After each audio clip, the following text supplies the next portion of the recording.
How to connect Discord account to Roblox. Hello everyone, welcome back to our channel, and in this video I'm going to show you how you will be able to connect Discord account to Roblox. So for that, just simply open the Discord account, and after that just simply click on the profile section from the bottom right corner of your mobile screen.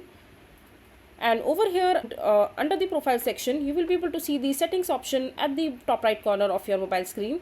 Just simply tap on it and locate the settings in the Discord account. And under the account settings, you will be able to see the option called connections. Just simply tap on it.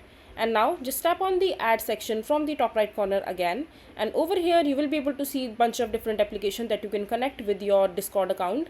Just simply scroll down, and at the bottom of the screen you will be able to see the option called Roblox. Just simply tap on it, and as soon as you tap on Roblox, it will redirect you to the page where you have to enter or log in into your Roblox account. Just use your username and password, and as soon as you log in into your Roblox account, you need to connect the Discord account successfully to the Roblox account.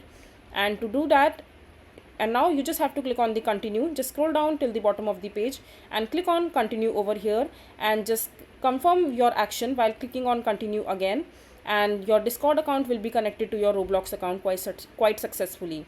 So this is basically how simple it is to connect your Discord account to Roblox. I hope you find this video to be helpful. So that is it for this video. If you find this video to be helpful, make sure to hit that like button and don't forget to subscribe to our channel for more such informative videos, and I'll see you the next time.